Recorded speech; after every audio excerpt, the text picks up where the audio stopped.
You're listening to the Cricket Podcast.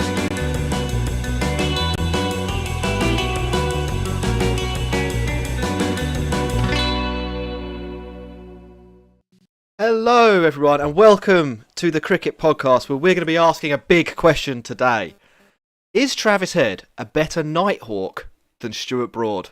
I'm Jack Hope, I'm joined by Ross Legg. How you doing, Ross? We're covering two things: England v New Zealand and India v Australia, obviously.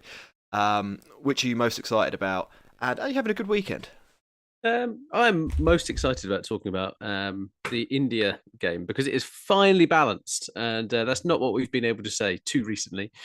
England, on the other hand, are battering New Zealand, much like Cyclone Gabrielle has battered their shorelines. So, weekend is good. I'm wearing green, which I think is actually bold when you do kind of videos on it, because you can be turned into anything. So, but I don't think our YouTube listeners have what it takes to do anything too damaging to me. So that's okay. I've also got kind of this awkward light spot on my left-hand side here. I'm at my parents' house in Wales, so it's not ideal podcasting conditions for either of us, I guess. It was bad getting here last night. I don't know if I told you. I had to drive 50 miles in the rain along the M4 with no windscreen wipers. What happened? Did someone steal them? No, so have you seen the car that Ella and my girlfriend and I have? No, I haven't. I can't imagine any of our listeners have either. It's a 2001 Renault Megane convertible, which doesn't convert anymore.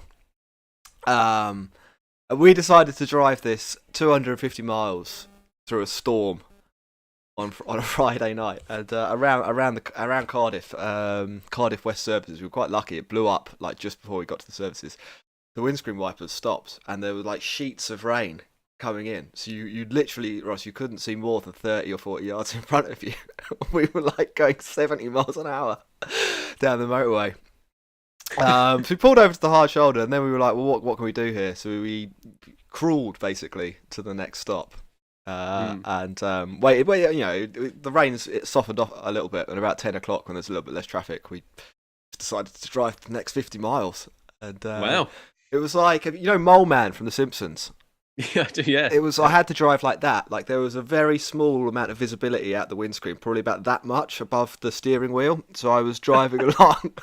And now I'm not joking as well.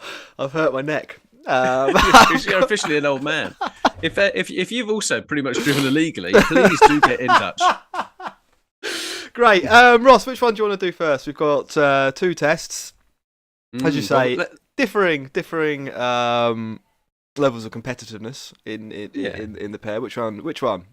Well, let's start with India, I think, and we can finish with England's demolition. Should we start with the match summary? Yeah, let's do a match summary. Where are we at so far? Oh, it's more of a day summary that I've done here, okay. but I'm trying to emulate our beloved Max Rowe Brown, so we'll see how this goes. India got through last night's session and made a decent start before someone rubbed Nathan Lyon's head and a genie came out. Granting every wish, he ripped out India's top order. Virat was the only one to stand tall when Jadeja bedded in. A calm swept over the affair. That, however, was all too brief, as the magic carpet ride picked up again around the 50th over, Jadeja falling, Kohli being out, unluckily, to another debut spinner, and Barrett failing to even get a toe in the curly plimsolls of Rishabh Pant. Fortunately for India, the genie then came out and granted Akshar's wishes. Wishes, whatever you want, man. Yeah, him and Ashwin toiled towards the 263 first innings score for the Aussies, and their efforts got them up to equal terms. With David Warner concussed, it was the fourth best test batter in the world's turn to open up and show what he can do. He went at a runner ball, taking on Ashwin, flailing at Shami, and with Marnus taking on Jadeja, who fooled Uzi into some catching practice early on, with Shreyas Iyer taking... Was it a good catch? Was it a bad catch? Well, I'm not quite sure. It's never a bad catch, is it? Well, yeah, maybe an easy catch, maybe. The game is poised finally in the favour of Australia at the moment, and they've got some confidence going into the next day. Yeah, it really is, isn't it? Like it's you and I did the after match show last Sunday. Was it last Sunday? Where we went through the various shortcomings of the Australian batters. We were doing Danger Zone. I don't know if you remember 7 days ago. Probably you do. Yeah. Danger zone. It's quite a remarkable transformation that they've made. I think they maybe left a few runs out there yesterday, but they go with the 3 spinners. People were questioning whether that's a good idea. Pays off big time for them. All of the spinners take wickets. It looked like, and I don't know if you'd agree. It looked like India were like an away team in India for parts of the innings. Like there were men round the bat, all these different spinners doing different things, like a bit of scoreboard pressure. It looked like the top order batters didn't really know what to do. And I thought, 7 a.m, I thought Australia were going to be on for a pretty epic lead, and I think we need to give them a lot of credit, Nathan Lyon especially, for being able to build that pressure, don't we? Yeah, I think we do, and this comes down to what was a bold selection. I think picking 3 frontline spinners, 2 obviously. One's got 1 Test match under his belt, the other had nothing. So it was very bold. Yeah, that one's got 100 though, so that's 3 spinners with 100 and something Test matches experience between them. Yeah, very nicely done, very nicely put. And I think that when it comes to what their game plan was, I was listening to your podcast yesterday with Osman around how they were lucky to win the toss, well, to bat first, and them being able to get up to that score made it competitive. And the pitch, I wouldn't say is an abomination or anything like that. I just think it's a challenging pitch to bat on, right? I think it's quite a good contest, and I think that Australia actually applied themselves really well today. They will be absolutely gutted that they didn't manage to get Ashwin and Axar out a little bit earlier, because that was the bit where, I don't know, it was almost like watching Joe Root's captaincy before. The game meandered, and all of a sudden, Axar and Ashwin had really built that back up, and they batted really well together to get them to that equal par. Yeah, it was. It was a fantastic innings from Axar in particular, wasn't it? To dig India out of a hole. I mean, had India subsided, let's actually get the score up here and like double check where the point in the game was. But had India subsided at their kind of worst moment, then and Australia was 60 for 1, carrying on, the game would be basically dead. India it was around the 50th over, wasn't it, when Barrett got out? Yeah, 139 for 7. And then they managed to get it to parity, so they had an extra 100 runs. And 100 runs, depending on the conditions, can be not that many. I think here that's worth about 200. As you say, it is a challenging pitch. It's an interesting one with the pitch. Do you think Australia have just got this really right after getting it really wrong? In Nagpur, it looked like they were, anything that spanned, they were going to be in major difficulty. Here, though, and we'll talk about the mini session of them batting in a minute, but they've gone with 3 spinners. They've decided to kind of fight fire with fire, if you like. A lot of people were saying, no, back your strengths. Pick Boland, pick Stark, pick Hazelwood. I think some of these players were injured, so it's a bit of hot air, some of it. But they've gone with the 3 spinners, and they've been super positive with the bat, Head in this innings and Khawaja in the first innings. Are you surprised to see them coming out firing? 2, do you think India are surprised that they find themselves in a real dogfight with a team that supposedly couldn't play spin and didn't know what they were doing? And 3, do you think this is like basically luck, or is this something we can see over the rest of the series? I think on the show that we did earlier this week, I said that we can't rule anything out from Australia. They've got a good set of players. They've got 4 batsmen who are probably walking into a test 11 if they were to do it for all the teams at the moment. And there is a confidence, I think, around this side that Cummins has put together. And when you've got people with a point to prove, say, like Travis Head, when you've got people like Nathan Lyon, he doesn't get the respect that he, I think, deserves. I think you've got a bit of a wounded animal who's going to be like, why did we play so meekly in the first game? Like, we are better players than that. And I think you're right, that additional intent has gone a hell of a long way here. I'm not sure that India have been totally surprised. They've got a little bit, outshone, I suppose. But they're still well in this game, right? And the pitch, I don't know, this session this evening, it looked okay to bat on. It didn't seem to be getting worse. Yeah, I think that maybe with the new ball, it's sometimes you see pitches in Asia that are extremely difficult to bat on with the new ball because it sort of slides on or it grips and it, the ball's going in two different directions. The bowler doesn't know, so how's the batter supposed to know? I think this pitch is, and we talked about this yesterday as well. It's quite extreme spin, but it is reasonably slow spin. It's not really sliding off the top of the surface. Everything does seem to turn and bounce, which brings all the catchers around the bat into play, as we saw. Brings players like Nathan Lyon into play with overspin. But probably nullifies some of the real threat that someone like Axar Patel or Jadeja brings, where they're hitting the same spot over and over again, and if you play it, you could nick it to slip, or if it spins, you can nick it to slip. If it doesn't, you're out LBW. If everything is turning and bouncing, then you can only be out hitting the ball to slip. We'll see if that remains the case as the ball gets older. Then Australia might actually have, bizarrely, the spinners that you want in this situation. I also think, and let's talk about this half evening session. I thought Travis Head, for a guy who can't play spin, was dropped because he can't play spin, played spin about as well as anyone could in that session. He's against Ashwin, maybe the best at-home bowler to left-handers ever in the history of the game. He's off the charts. He might be one of the best home bowlers in the history of the game.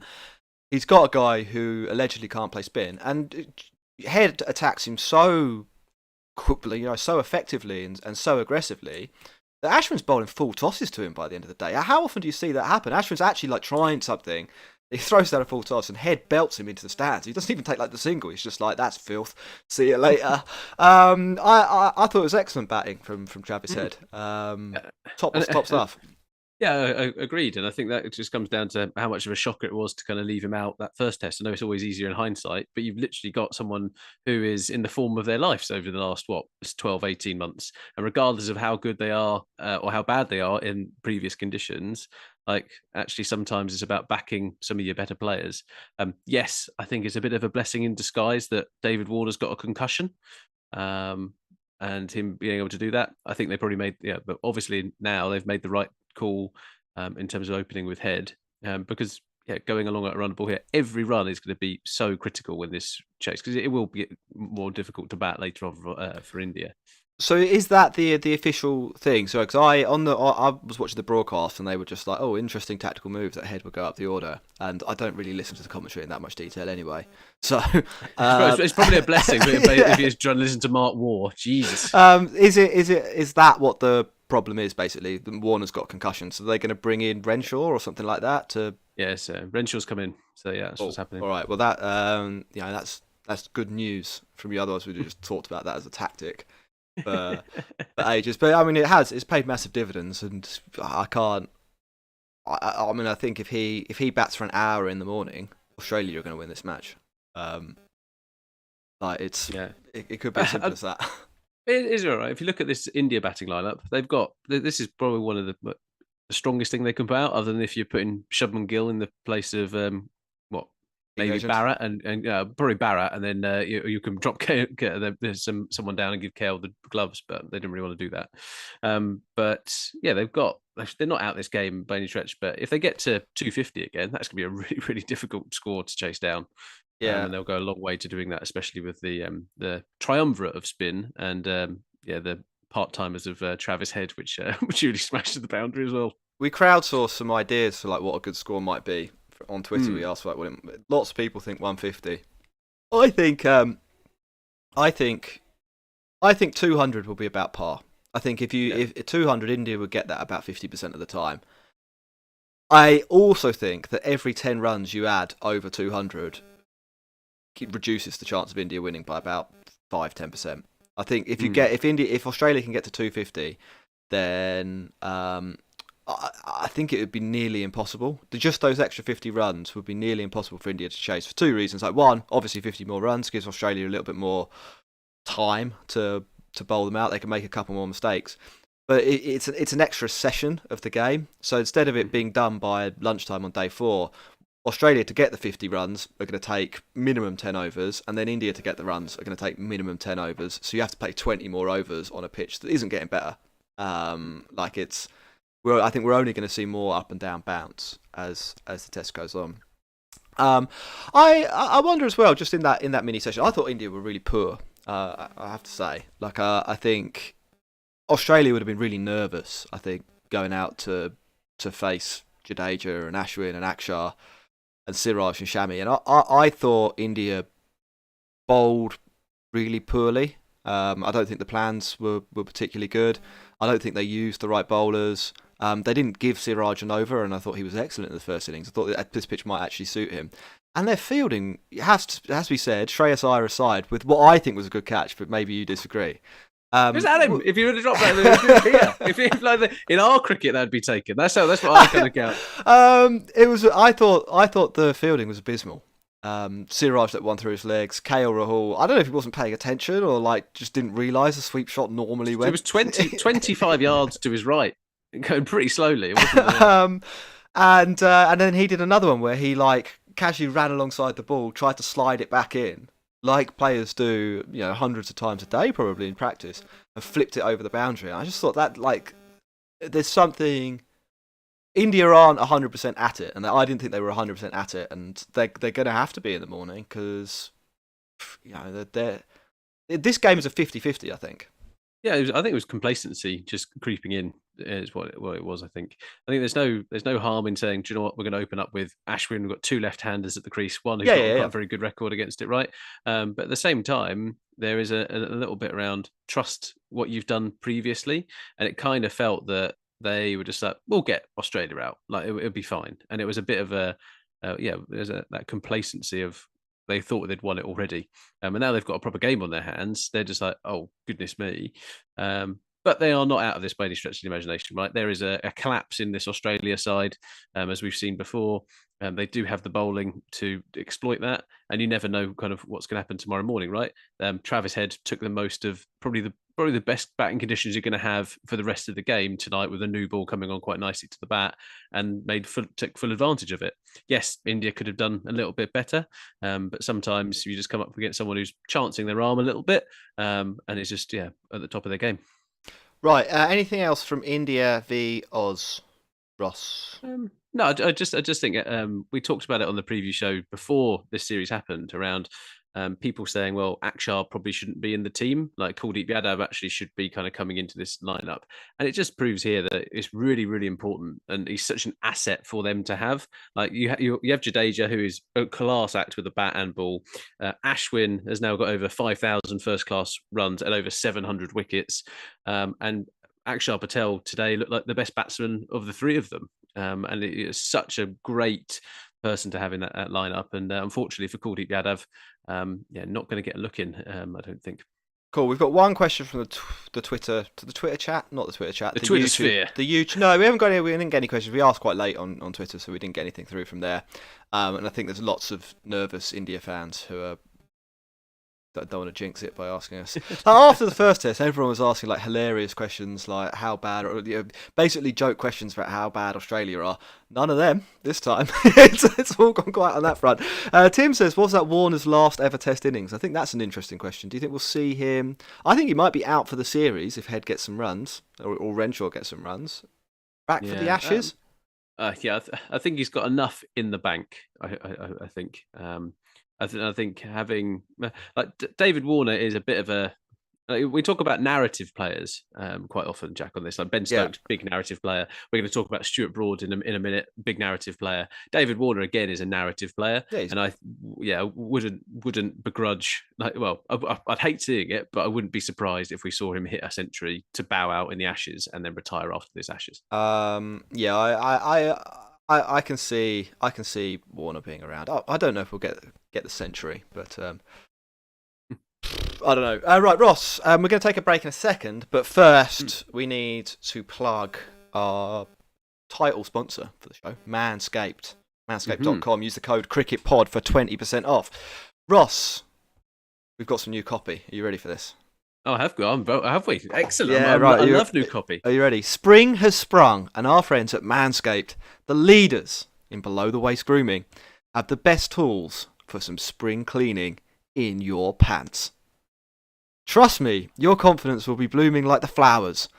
Look your best this spring and join the other 8 million men who trust Manscaped. use the code CricketPod for 20% off plus free shipping at manscaped.com. Ross, are you going to be doing some spring cleaning in the near future?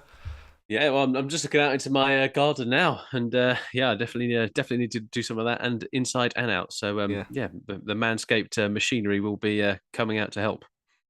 Okay, so that's it. Once more, save 20% off and free shipping with the code CricketPod at manscaped.com. That is 20% off and free shipping with the code CricketPod at manscaped.com. Your balls will thank you. Trademark. In the show notes. Also, if you're watching on YouTube or listening wherever, drop us a like, drop us a subscription. That keeps us in business. It keeps us interested.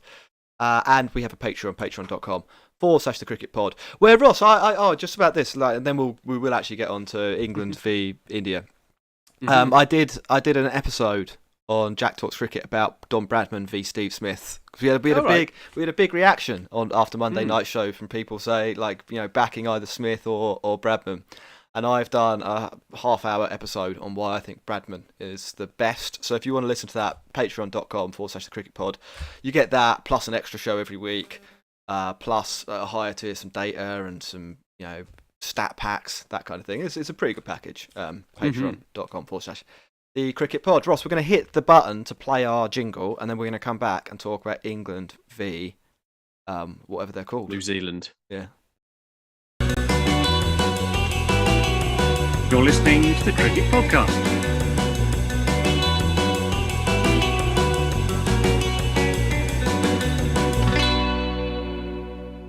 Welcome back, everyone, to the Cricket Podcast, where me, Jack, and Ross will talk about, or we'll be talking about the Nighthawk. Stuart, right, where do you want to start here? So it's England v New Zealand. I think it's a fair assumption to make that most of our fans will know that England are doing quite well and New Zealand are not doing quite well.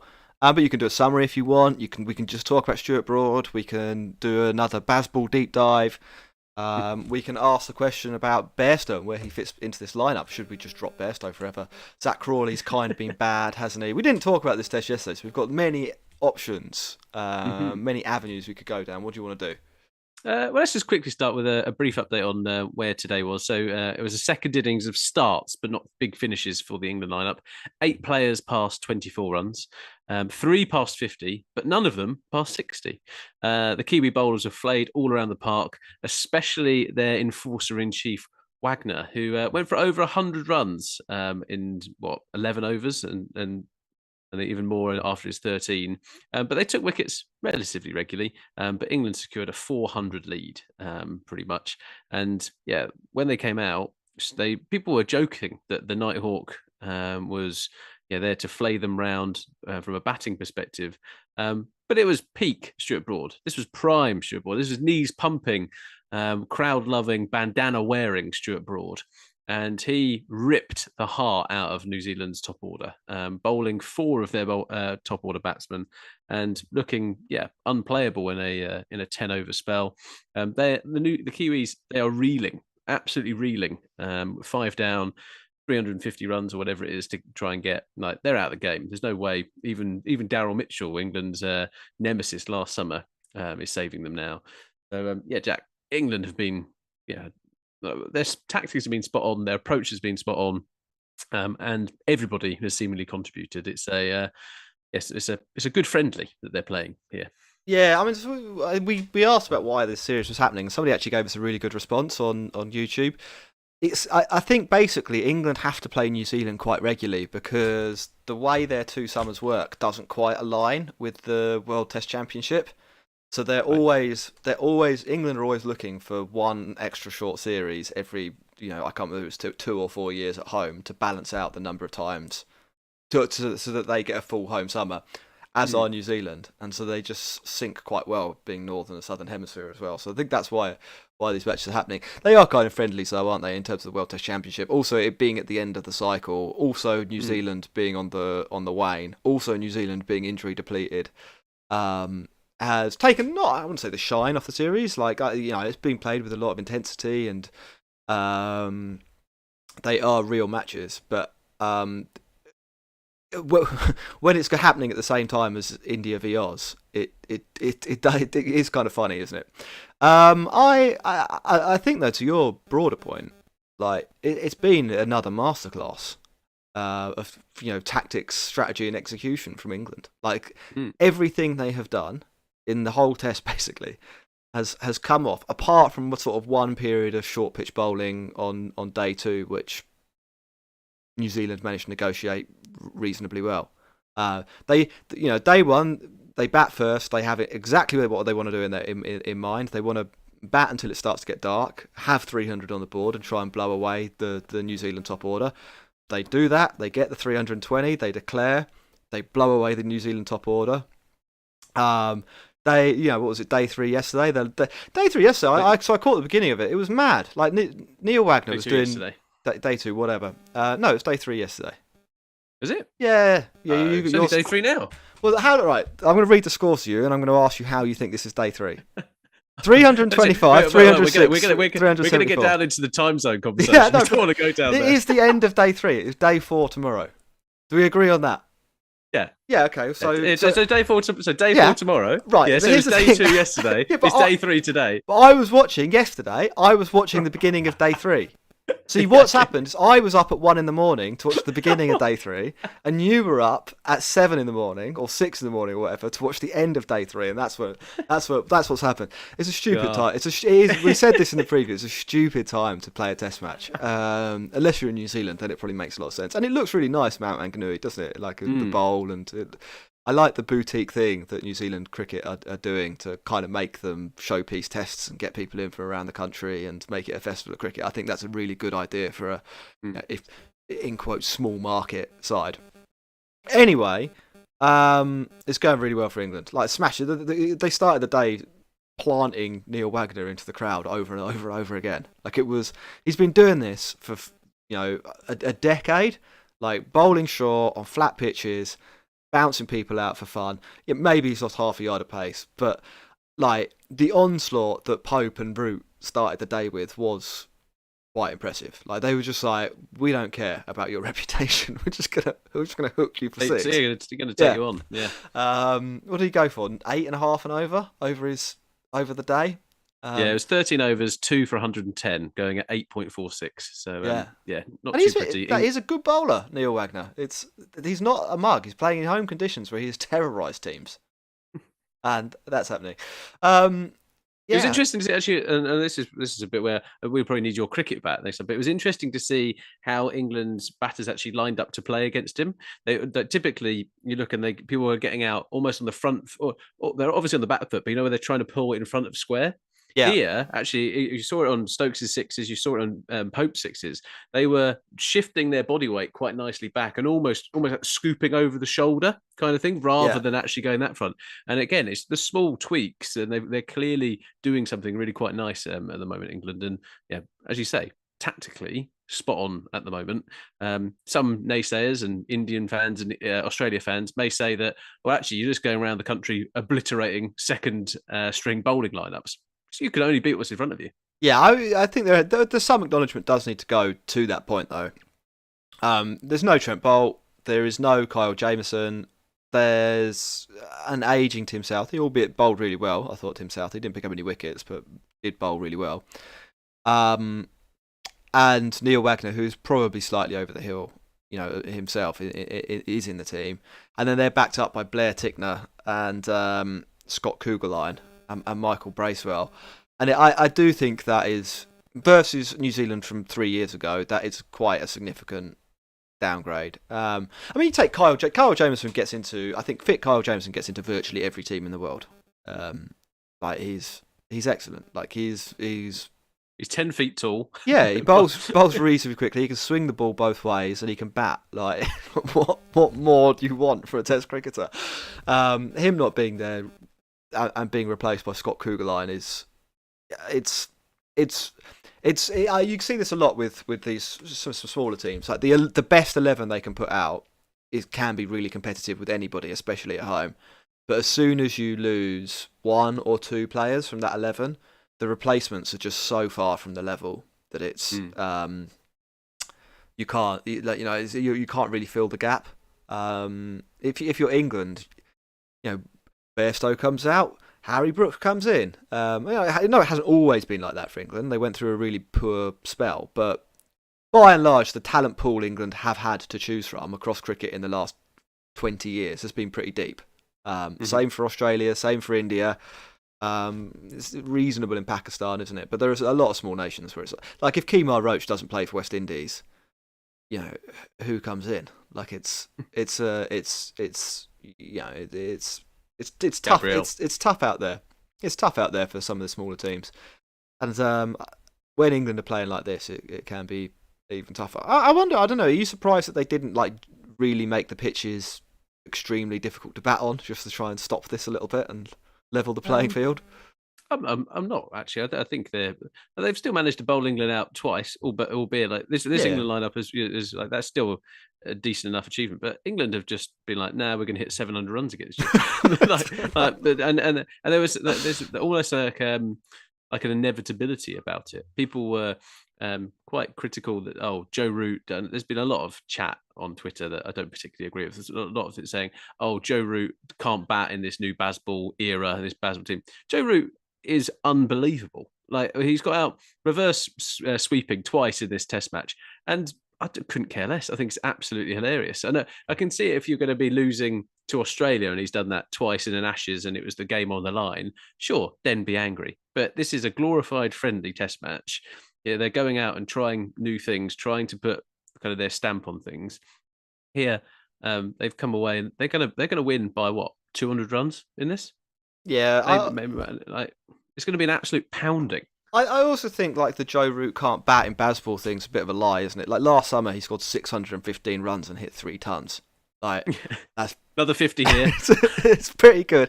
He's got some runs here. He didn't cash in Pakistan, which is a shame because those decks were really flat. But I don't think it was because of Bazball. I think it was just sometimes you get unlucky. And to be honest, if England if you're an England fan and you are moaning about Bazball because it makes Joe Root a bit worse, when every other player in the team is now like, has added 10 to their average. Like your priorities are so off the mark. You're an idiot. You're an idiot. Like you can't. How much more evidence do you need that this is working? You like a historically bad run ended immediately, followed by 10 wins in 11 tests. Including wins, away in Pakistan, where nobody could get. Like the 5 other tests in Pakistan, there was one result. England won 3-0. Then they come to New Zealand, which is, maybe not the fortress it was for a while. Bangladesh won there in the last year, didn't they? But they're going to win this pretty easily. Probably back them to win the next one. Then they're going to then they've got Ireland and Australia at home, and you'd think they've got from a position where they were so obviously inferior to Australia a year ago. When we were doing these pods just over a year ago. It was a joke, wasn't it? An absolute joke. They're now probably the favourites to win the Ashes at home, I think. Like, playing like this, with home advantage, Archer coming back in. Like, if you're Australia, you're probably thinking, fucking hell, like, we've finally had a chance to win away from home against the worst team of all time, who looked like they were about to go back to Dom Sibley. And suddenly, it's like Ben Duckett scoring runs for fun at the top of the order. They don't know how to fit Johnny Bairstow in. Harry Brooks. They've solved number 3, Ollie Pope. Harry Brooks coming as a generational talent. It's like everything has just come down. They've got the Nighthawk who's causing chaos. So it's good. It's good times if you support England. Enjoy it because you don't. It's if you're New Zealand, you're on the other end of the cycle, as we've said, and probably got a few years where it might be a bit bleak. England have had that. Enjoy the bit where you win some matches. I think like Test cricket does generally move in cycles. Could be England's time. Maybe India are cresting as well. Maybe Australia are cresting as well. Maybe it's the Bazball generation. Maybe. So Jack, you mentioned Bairstow, and yes. We love talking about people who aren't in the team. That's kind of typically what cricket podcasts and cricket fans typically do. Yeah. Zach Crawley is probably the luckiest person in English cricket. There's no other way around it, right? The guy does not deserve to be in that team. He's had a couple of good innings here and there, but it is a sea of just below averageness. Is probably the way to put it. I saw there was something the other day that he is like statistically the worst batsman to open the batting in Test cricket in history. I think with the amount of chances he's had. but they seem to love him. He's putting down catches left, right, and centre as well. He's not hitting loads of runs, but again, England want to back him. There was chat around Ben Folkes being the person who potentially drops out and Bairstow taking up the gloves to accommodate. Ben Folkes, I think, is doing pretty good in this lineup. He gives them the flexibility. You saw it in the bowling today, standing up to Ollie Robinson and Stuart Broad, and he keeps on churning out decent amount of runs. I think that's the thing Folkes has to do, isn't it? He has to keep contributing. I don't think, in the baseball world, I think there still is room for a player who plays normal Test match cricket, and I think, weirdly, having that insurance policy at number 7 sort of does help, because if you've got someone basballing at the other end and you end up down to number 7, well, Folkes will hang around for 100 balls if he has a good innings, maybe more, and the other guy can keep bashing it. And I think, didn't we see them do that? He got a ton, didn't he, in the summer, where that, literally what I'm describing there, came off. Was it him and Bairstow against South Africa? Probably Bairstow. Oh, you've gone. What have you done? So I think the main thing Folkes has to do is he has to keep his average up above 35 for series after series. He has to keep getting milestones. The problem for Folkes, obviously, is that Bairstow is a middle order batter who can wicket keep, and Crawley is a top order batter who doesn't wicket keep. And it's not. I don't think England are going to bring back. I think England are 100% bringing back Bairstow.